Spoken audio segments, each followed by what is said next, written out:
பெண்கள் படித்தாலும் இன்னும் கான்ஃபிடெண்ட்டாக அந்த ஒரு நம்மளால் ஒரு விஷயத்தை வந்து தனியாக செய்ய முடியும் அப்படின்னு நினைக்கிறது வந்து கம்மியாக இருக்குது.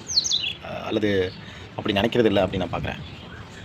நேற்று ஒரு ஃபேமிலியை மீட் பண்ண போனோம்.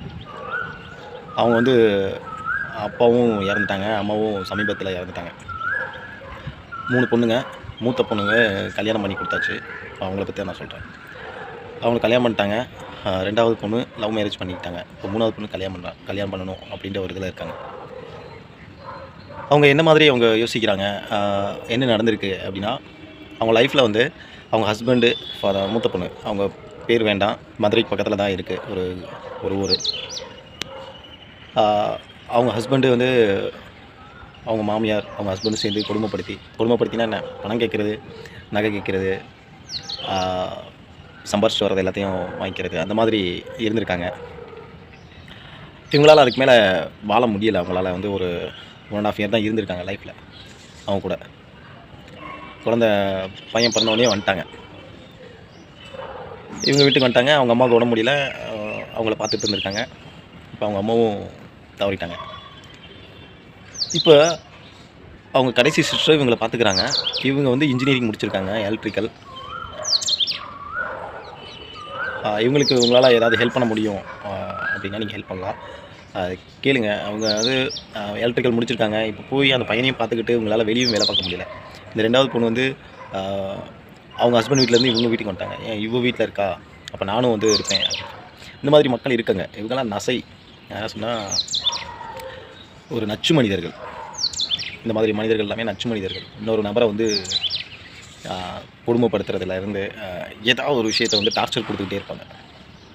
அடுத்தவங்களை வந்து அடுத்தவங்க பீஸ்ஃபுல்லாக வாழ்ந்துடக்கூடாது அப்படின்ற மாதிரி டார்ச்சர், ஏதாவது ஒரு விஷயத்தில் டார்ச்சர் கொடுப்பாங்க.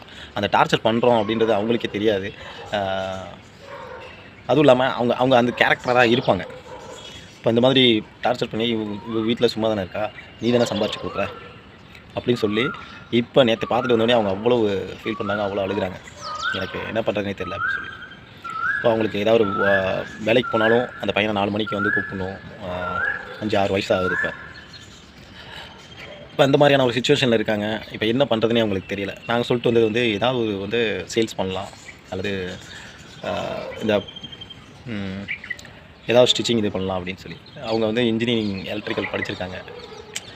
இப்போ படிச்சுட்டு அவங்களுக்குன்னு சொல்லி ஒரு விஷயத்தை ஸ்ட்ராங்காக சொல்ல வரேன். நான் என்ன மெயினாக சொல்ல வரேன் அப்படின்னா, மேரேஜ் ஆனாலும் சரி ஹஸ்பண்ட் காப்பாற்றிடுவார், பிள்ளைங்க காப்பாற்றிடுவாங்க அப்படின்னு நினச்சிட்டு இல்லாமல், யார் இருந்தாலும் இல்லைனாலும் நம்மளை நம்ம காப்பாற்றிக்கணும் அப்படின்ற ஒரு மைண்டில் இருக்கணும் அப்படின்றத சொல்ல வரேன். 1.